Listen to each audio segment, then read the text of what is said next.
उत्तर प्रदेशના પૂર્વાંચલમાં આકરી ગરમીનો પ્રકોપ યથાવત છે। બલિયામાં ગરમી સાથે મૃત્યુઆંક વધી રહ્યો છે। છેલ્લા કેટલાક દિવસોમાં 57 મૃત્યુએ સમગ્ર જિલ્લામાં ખળભળાટ મચાવી દીધો, જ્યારે યુપી બિહારમાં હીટવેવથી હાહાકાર મચ્યો છે। રાજ્યમાં 100થી વધુ લોકોના મોત થયા છે। એટલે જ નહીં, બિહારના નાવદામાં હીટવેવ અને તીવ્ર ગરમીના કારણે 24થી વધુ લોકોના મોત થયા છે, જેના પછી 24 જૂન સુધી તમામ શાળાઓ અને કોલેજો બંધ કરી દેવામાં આવી છે। અહીં તાપમાન 44 ડિગ્રી સેલ્સિયસને પાર કરી ગયું છે।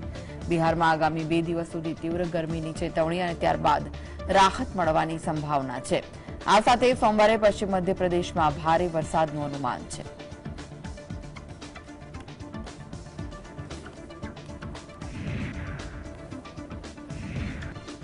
પૂર્વી નેપાળના સાંખુવાસભા જિલ્લામાં શનિવારે રાત્રે ભારે વરસાદના કારણે સર્જાયેલા પૂરમાં કેટલાક લોકો તણાયા હતા, જેમાં ઓછામાં ઓછા 5 લોકો માર્યા ગયા અને અન્ય 17 લોકો ગુમ થયા। હેવા ખોલા નદી વહેવાથી હાઇડ્રોઇલેક્ટ્રિક પાવર પ્લાન્ટ માટે કામ કરતા વધુ 3 લોકો ઘાયલ થયા હતા, એવું જિલ્લા પોલીસ અધિકારી બિરેન્દ્ર ગોદરે જણાવ્યું, જેથી પારાવાર નુકસાન થયું। કેટલાક ઘરો, 2 મોટરેબલ પુલ અને કેટલાક પશુધન પણ પૂરમાં ધોવાઈ ગયા, જેના કારણે બચાવ કામગીરી મુશ્કેલ બની। સામાન્ય રીતે નેપાળમાં મધ્ય જૂનની આસપાસ ચોમાસાની મોસમ શરૂ થઈ છે, જેના કારણે પર્વતીય દેશમાં પૂર અને ભૂસ્ખલનમાં મોટા પાયે જીવન અને સંપત્તિનું નુકસાન થયું છે।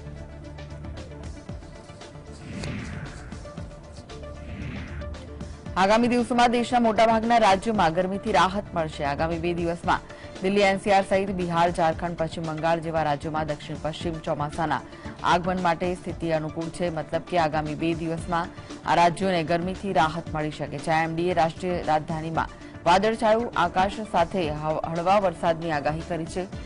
મહત્વનું છે કે બિપરજોય વાવાઝોડાએ ગુજરાતમાં તબાહી મચાવ્યા બાદ અનેક રાજ્યોમાં તેની અસર જોવા મળી, જેમાં રાજસ્થાનમાં ધોધમાર વરસાદ પડ્યો તો આસામના 3 જિલ્લા પૂરના પાણીમાં ગરકાવ થઈ ગયા। મહત્વનું છે કે હજુ પણ કેટલાક રાજ્યો એવા છે કે જ્યાં આકરી ગરમીનો સામનો લોકો કરી રહ્યા છે। ઉત્તર પ્રદેશના પૂર્વાંચલમાં આકરી ગરમીનો પ્રકોપ યથાવત છે। બલિયામાં ગરમી સાથે મૃત્યુઆંક વધી રહ્યો છે।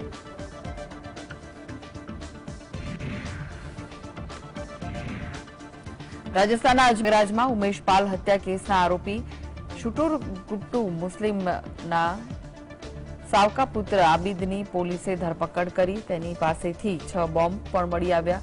પોલીસે વિસ્ફોટ ધારા હેઠળ કેસ નોંધીને તેને જેલમાં મોકલી આપ્યો। ઘનશ્યામ કોલોની પાસે ખુલદાબાદ પોલીસે આ ધરપકડ કરી। તેણે ચકિયા ચોકડી પર આબિદ ચિકન મટન શોપ ખોલી હતી। ઉમેશ પાલ મર્ડર કેસ આ બાદ દુકાન બંધ કરવામાં આવી હતી। આ પછી પ્રયાગરાજ ડેવલપમેન્ટ ઓથોરિટીએ દુકાનને ગેરકાયદેસર ગણાવીને તોડી પાડવાની નોટિસ આપી હતી।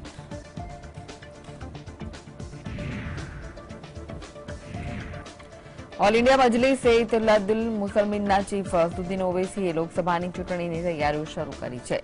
તેઓ ચૂંટણીને લઈને ખૂબ જ સક્રિય જોવા મળે છે। ભૂતકાળમાં પણ તેમણે પાછલા બારણેથી ભાજપને ચૂંટણીમાં ફાયદો થવાના મુદ્દે ખુલ્લેઆમ જવાબ આપ્યો હતો। રવિવારે એઆઈએમઆઈએમ અને સત્તાવાર ટ્વિટર હેન્ડલર પર તેમણે વિડીયો શેર કર્યો, જેમાં ઓવૈસીએ હૈદરાબાદ લોકસભાની ચૂંટણી લડવા માટે આમંત્રણ આપી રહ્યા છે। સાંસદ અસદુદ્દીન ઓવૈસીએ કહ્યું કે કોઈ કહે છે કે અમે હૈદરાબાદથી ચૂંટણી લડીશું, તો કોઈ કહે છે અમે એઆઈએમઆઈએમ સામે લડીશું। અરે, હું તમને આમંત્રણ આપી રહ્યો છું કે મારા સામે આવો અને લડો।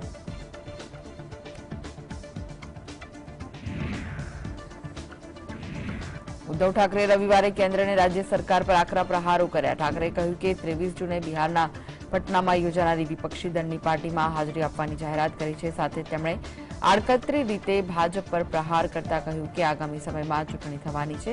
એક વાત યાદ રાખજો, આ ચૂંટણીમાં પૈસાનો વરસાદ થશે। હું કર્ણાટકની જનતાનો આભાર માનવા માંગુ છું। તેઓ દેશની મહાસત્તા સામે ઝૂક્યા નથી।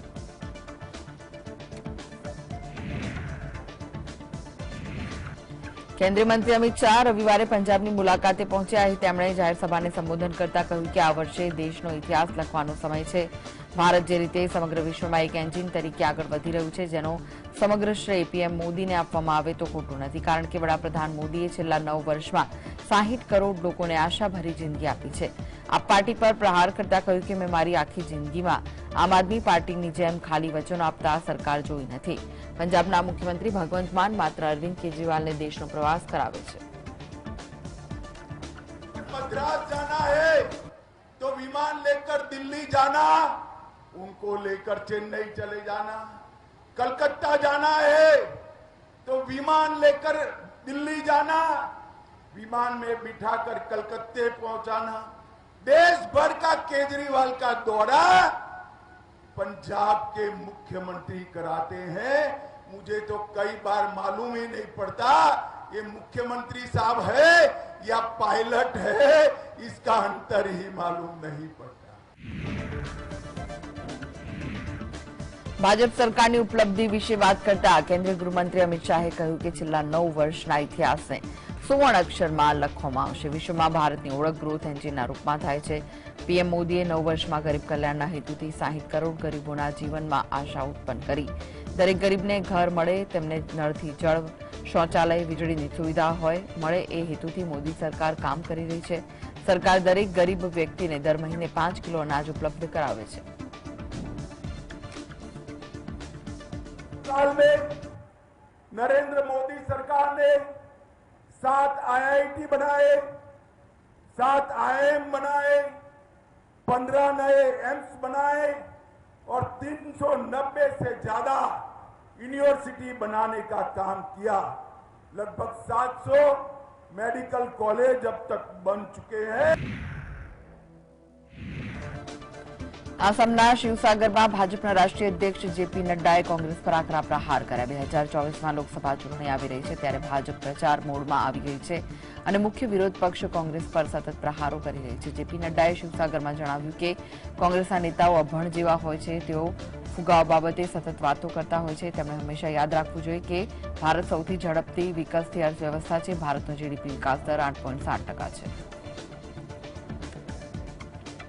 हमारे कांग्रेसी भाई जो बड़े अनपढ़ बन करके घूम रहे हैं, वो तमाम तरीके की बात आपके बीच में कर रहे हैं। वो महंगाई की बात करते हैं। मैं चाहूंगा मेरे पत्रकार भाई मेरी बातों को जरा नोट कर लें और जो लोग महंगाई की बात करते हैं उनको ध्यान में रखना चाहिए कि India is the fastest growing economy in the world. दुनिया की सबसे तीव्र गति से चलने वाली अर्थव्यवस्था और जीडीपी ग्रोथ की है तो वो भारत है। भारत की जीडीपी ग्रोथ 8.7% है, ऑस्ट्रेलिया की ग्रोथ 2.2% है।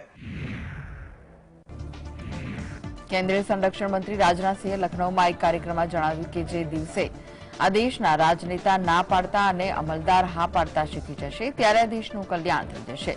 સામાન્ય રીતે જ્યારે કોઈ વ્યક્તિ નેતા પાસે જાય છે ત્યારે તેને હા પાડવામાં આવે છે, ભલે પછી એ કામ તેમના ક્ષેત્રાધિકાર હોય કે ન હોય, દરેક બાબતમાં હા પાડવાનું પણ યોગ્ય નથી। આના કારણે લોકોનો નેતા ઉપર વિશ્વાસ સમાપ્ત થઈ રહ્યો છે।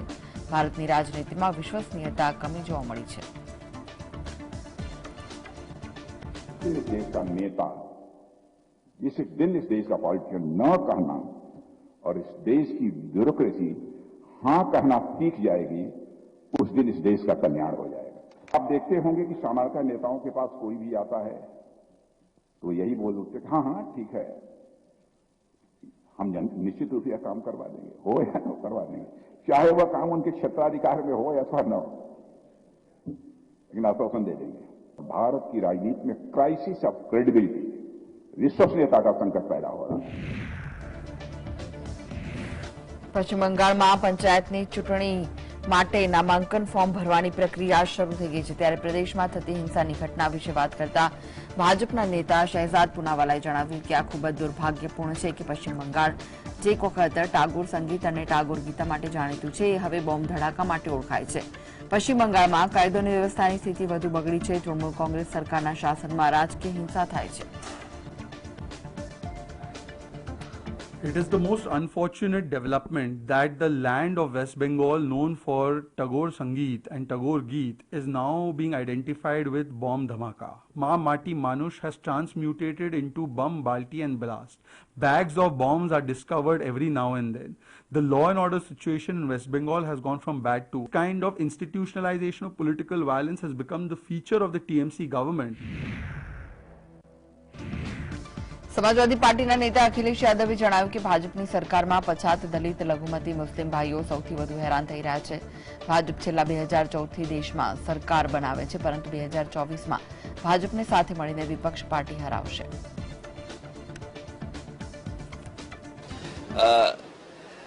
एनडीए के मुकाबले मैंने कहा पीडीए, और मैंने कहा पिछड़े दलित अल्पसंख्यक मुसलमान भाई, क्योंकि सबसे ज्यादा भेदभाव इनके साथ हो रहा है।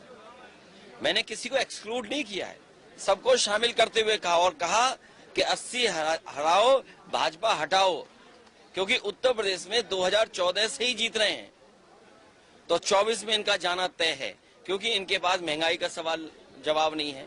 क्या ये बताएंगे रिफाइंड तेल की कीमत क्या है, डीजल, पेट्रोल और सामग्री, और वहीं का वही किसान को जो एमएसपी मिलनी चाहिए, आलू का क्या सरकार ने खरीद की? કોંગ્રેસના સાંસદ અધીર રંજન ચૌધરીએ જણાવ્યું કે પશ્ચિમ બંગાળમાં સત્તાધારી પક્ષે આતંકનું વાતાવરણ સર્જવામાં કોઈ કસર છોડી નથી। જાણે કે પશ્ચિમ બંગાળમાં હિંસા અને તણાવ વગર પંચાયતની ચૂંટણી યોજવી અશક્ય હોય। બંગાળમાં જે રીતે હિંસા ફેલાઈ રહી છે તે જોતા લાગે છે કે લોકો ભયભીત થઈ ગયા છે। ડરના કારણે તેઓ ઉમેદવારી પણ નોંધાવી શકતા નથી।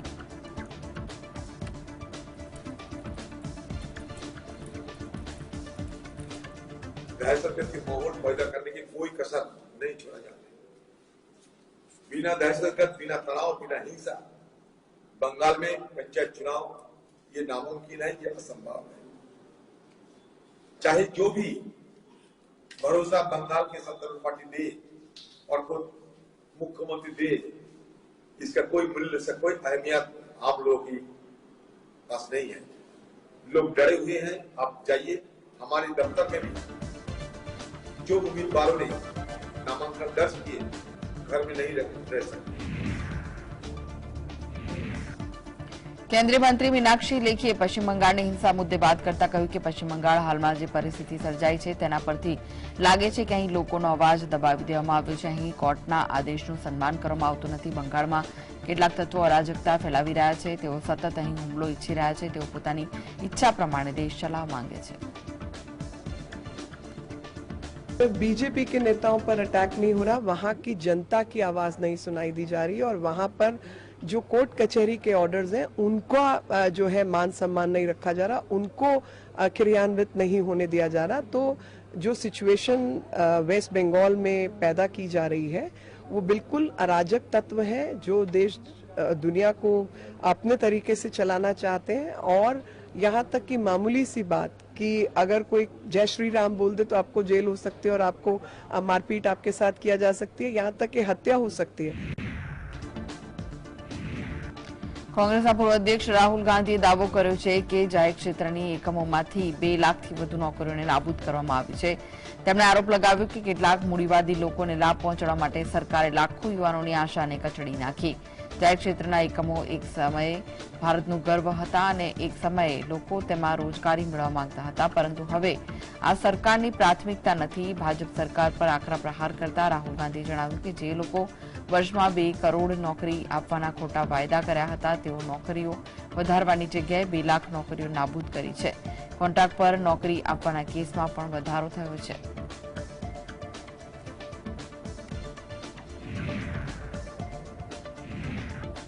હિંસાગ્રસ્ત મણિપુરના ઇમ્ફાલમાં ભારતીય સેનાએ ફ્લેગ માર્ચ કર્યું હતું। રાજ્ય સરકારે 18મી જૂનના રોજ સવારના 5 થી સાંજના 5 વાગ્યા સુધીમાં સમયગાળામાં કર્ફ્યુમાં રાહત આપવાનો નિર્ણય કર્યો।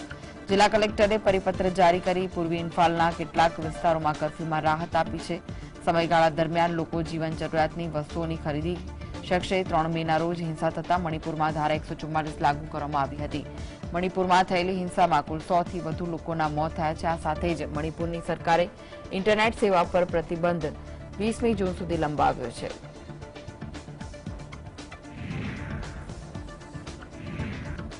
દિલ્હીના મુખ્યમંત્રી અરવિંદ કેજરીવાલે દાવો કર્યો છે કે એલજીની જગ્યાએ જો કાયદો અને વ્યવસ્થાની જવાબદારી દિલ્હી સરકાર પાસે હોત તો દિલ્હી વધુ સુરક્ષિત શહેર બન્યું હોત। 18મી જૂનના રોજ દિલ્હીના આરકેપુરમ વિસ્તારમાં હુમલાખોરોએ ગોળી મારી 2 મહિલાઓની હત્યા કરી દીધી। કેજરીવાલે આ વિશે ટ્વીટ કરીને જણાવ્યું કે દિલ્હીના લોકો અસુરક્ષા અનુભવે છે।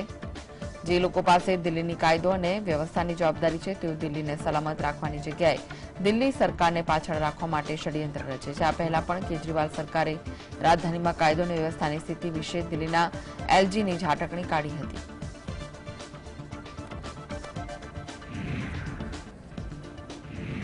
તમિલનાડુ વિધાનસભાના અધ્યક્ષ અને ડીએમકે નેતા શિવાજી કૃષ્ણમૂર્તિએ ભાજપની મહિલા નેતા ખુશ્બુ સુંદર અને તમિલનાડુના રાજ્યપાલ વિરુદ્ધ અપમાનજનક શબ્દો વાપર્યા હતા. ભાજપે તેનો વિરોધ નોંધાવ્યો હતો. ભાજપના તામિલનાડુના પ્રદેશ પ્રમુખ અમર પ્રસાદ રેડ્ડી ડીએમકે નેતા વિરુદ્ધ એફઆઈઆર નોંધાવી હતી. આ મામલે ડીએમકે તેને પક્ષમાંથી કાઢી મૂક્યા હતા અને તામિલનાડુ પોલીસે તેમની ધરપકડ કરી. આ સમયે ભાજપના નેતા ખુશ્બુ સુંદરે જણાવ્યું કે જ્યારે તેમની પાસે બોલવા જેવું કશું ન હોય ત્યારે તેઓ કોઈના ચારિત્ર પર આક્ષેપ મૂકે છે. હું ઈચ્છું છું કે તામિલનાડુના મુખ્યમંત્રી એમ.કે. સ્ટાલિન આ મામલે કંઈ બોલે, પરંતુ મને ખબર છે કે તેમનામાં બોલવાની હિંમત નથી. શિવાજી કૃષ્ણમૂર્તિને કોઈ કંઈ નહીં કહે. ડીએમકે નેતાઓ બંધ બારણે આવી જ કોમેન્ટ કરતા હોય છે. That's why I said I want Chief Minister to speak, but I know very well Chief Minister will not ever have the guts to speak. This man will continue to enjoy the perks of being a party member because the men of DMK enjoy these kind of talks behind the closed doors. RBI press release દ્વારા જણાવ્યું કે સિસ્ટમમાંથી ₹88,032 કરોડના મૂલ્યની ₹500ની not ગુમ થવાની વાત તદ્દન ખોટી છે. આરબીઆઈ કહ્યું કે મીડિયાના અમુક વિભાગોએ પ્રિન્ટિંગ પ્રેસથી બેંકો સુધી પહોંચવા દરમિયાન ચલણી નોટો ગુમ થયાનો મામલો પ્રસારિત કર્યો. આરબીઆઈ અનુસાર આ અહેવાલ આરટીઆઈ એક્ટ 2005 હેઠળ પ્રિન્ટિંગ પ્રેસમાંથી એકત્રિત કરવામાં આવેલા માહિતીના ખોટા અર્થઘટન પર આધારિત હતા. આરબીઆઈના જણાવ્યા અનુસાર પ્રિન્ટિંગ પ્રેસમાંથી આરબીઆઈ મોકલવામાં આવેલી તમામ બેંક નોટોનું યોગ્ય હિસાબ જાળવવામાં આવે. ઉપરાંત તમને જણાવી દઈએ કે પ્રેસમાં છપાયેલી અને આરબીઆઈને મોકલવામાં આવેલી બેંક નોટને મેચ કરવા માટે મજબૂત સિસ્ટમ છે, જેમાં ઉત્પાદનની દેખરેખ તેમજ નોટોના સંગ્રહ અને વિતરણ માટેના પ્રોટોકોલનો સમાવેશ થાય છે.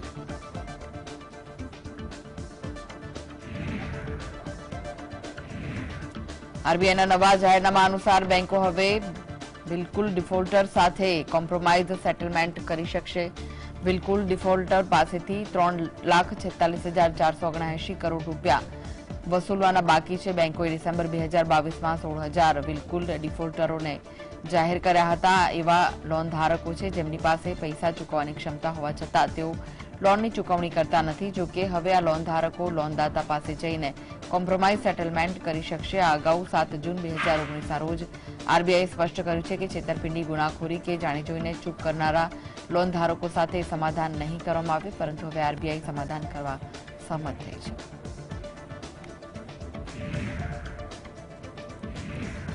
મહારાષ્ટ્રના મરાઠાવાડમાંથી એક ચોંકાવનારો આંકડો સામે આવ્યો. મરાઠાવાડમાં છેલ્લા કેટલાક દિવસોથી દરરોજ સરેરાશ 3 ખેડૂતોએ આત્મહત્યા કરી રહ્યા છે. છેલ્લા 5 મહિનામાં મરાઠાવાડમાં 391 ખેડૂતોએ આત્મહત્યા કરી. મહારાષ્ટ્રમાં સૌથી વધુ આત્મહત્યા બીડ જિલ્લામાં થઈ. બીડ જિલ્લામાં આ મહિને 98 ખેડૂતોએ આત્મહત્યા કરી દીધી છે. ખેડૂતો અંગે મરાઠાવાડ પ્રદેશનો રેકોર્ડ છેલ્લા ઘણા સમયથી ખરાબ છે. ડિવિઝનલ કમિશનરે જણાવ્યું કે 2001થી 2022 દરમિયાન મરાઠાવાડ વિસ્તારમાં 14,431 ખેડૂતોએ આત્મહત્યા કરી છે.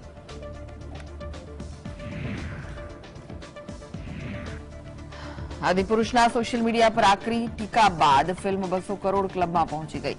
રામાયણની કહાનીમાં મનઘડંત ડાયલોગ્સ હોવા છતાં ફિલ્મે પહેલા જ દિવસે 140 કરોડ બોક્સ ઓફિસ કલેક્શન કર્યું, જ્યારે બીજા દિવસે પણ ફિલ્મે 100 કરોડનું વર્લ્ડ વાઇડ કલેક્શન કર્યું. આદિપુરુષના તેલુગુ વર્ઝન ફ્લોપ થતું જણાય છે, જ્યારે હિન્દી વર્ઝન અત્યાર સુધીમાં 100 કરોડ કમાઈ કરી લીધી છે. જે ડાયલોગ્સનો વિવાદ છે તે હિન્દી વર્ઝનમાં છે, પરંતુ હિન્દી વર્ઝનમાં વિવાદ છતાં ફિલ્મ હિટ થતી દેખાઈ રહી છે.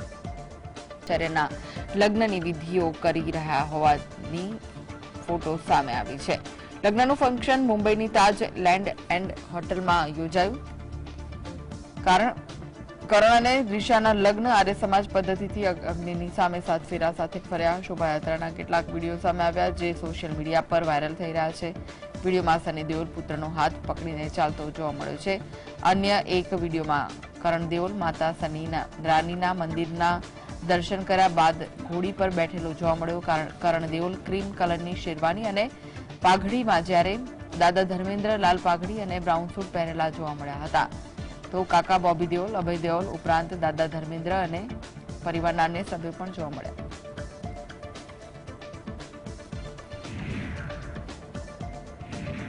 ઉત્તરી સિક્કિમ છેલ્લા કેટલાક સમયથી સતત વરસાદ પડી રહ્યો છે, જેના કારણે લોકોનું જીવન ધોરણ ખોરવાયું છે. તો કેટલીક જગ્યાએ ધોધમાર વરસાદ પડતા પ્રવાસીઓ અટવાયા, જ્યારે જેમાં વિદેશ પ્રવાસીઓનો પણ સમાવેશ થાય છે.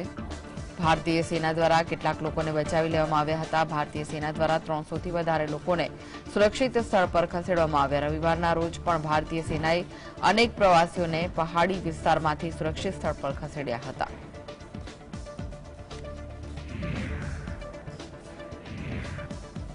અમરનાથ યાત્રા વિશે વાત કરતા નેશનલ કોન્ફરન્સના નેતા ફારૂક અબ્દુલ્લાએ જણાવ્યું કે આ ખૂબ જ મોટી વાત છે. અમરનાથ યાત્રામાં લોકો આવે છે, કાશ્મીરના લોકો શ્રદ્ધાળુઓનું સન્માન ઉપાડે છે, જે લોકો નફરત ફેલાવવાનું માંગે છે એ લોકોએ જોવું જોઈએ કે હિન્દુ અને મુસ્લિમ લોકો કેવી રીતે એકબીજાને સાથ આપે છે. લોકો આરામથી યાત્રા કરે છે. દર વર્ષે યાત્રા થાય છે અને તેના કારણે સ્થાનિક લોકોને રોજગાર મળે છે. કેટલાક લોકો આ 2 મહિનામાં કમાય છે, તેના પર તેમનું વાર્ષિક ગુજરાન ચાલે છે. ये हमारे लिए अच्छी बात है कि उसमें हमेशा बरादरी का मामला रहा है. कश्मीरी ही जो है वही इनका सामान भी उठाता है, वही इनके लिए सब कुछ करता है. जो नफरतें वतन में पैदा की गई हैं उनको ये देखना चाहिए कि यहाँ कैसे मुसलमान और हिंदू किस तरह एक दूसरे का साथ देते हैं और वो आराम से यात्रा करते हैं. यात्रा बंद हो जाएगी तो आपके लोगों को नुकसान नहीं होगा. जो गरीब कमा रहा है वहाँ पे जो उनका सामान उठाता है वो कहाँ जाएगा सर्दियों में. वो सर्दियों में यही कमाई जो आज का 2 महीने में कमाता है वही खाता है. ભારતીય બેડમિન્ટન ખેલાડીઓ સાત્વિક સાઈરાજ અને ચિરાગ શેટ્ટીની જોડીએ ઇન્ડોનેશિયાના ઓપનનો ખિતાબ જીત્યો. મેન્સ ડબલ્સની ફાઇનલમાં ભારતીય જોડીએ મલેશિયાની જોડી આરોન ચિયા અને સો વુઈ ચીકને સીધી ગેમમાં 21-17, 21-18થી પરાજિત કર્યો. સાત્વિક અને ચિરાગની જોડી માટે આ પહેલું સુપર 1000 વર્લ્ડ ટૂર ટાઇટલ છે. સાત્વિક ચિરાગે મલેશિયાની જોડી સામે 7 વખત હાર્યા બાદ પ્રથમ જીત મેળવી. આરોન ચિયા અને સોવુઈ ચીકની જોડી મેન્સ ડબલ્સમાં વર્તમાન વિશ્વ ચેમ્પિયન છે. ઇન્ડોનેશિયા ઓપનની ડબલ ઇવેન્ટમાં ભારતનું પણ આ પહેલું ટાઇટલ છે. સાત્વિક અને ચિરાગ અગાઉ સુપર 100, સુપર 300, સુપર 500 અને સુપર 750ના ટાઇટલ જીતી ચૂક્યા છે. તમામ સુપર ટાઇટલ જીતનાર આ પ્રથમ ભારતીય જોડી છે. મેન સિંગલ્સમાં કિદામ્બી શ્રીકાંતે વર્ષ 2017માં ટાઇટલ જીત્યું હતું.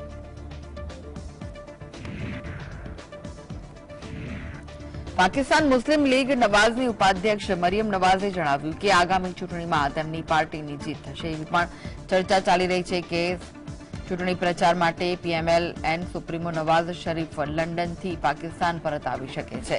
પાકિસ્તાનમાં સેનેટમાં બિલ પસાર કરવામાં આવ્યું છે, જેમાં કોઈપણ સંસદ સભ્ય આજીવન કાળ માટે ગેરલાયક ઠેરવાની વાત કરવામાં આવી છે. પાકિસ્તાન સુપ્રીમ કોર્ટની 5 જજોની બેન્ચે શરીફને વર્ષ 2017માં ગેરલાયક ઠેરવ્યા હતા.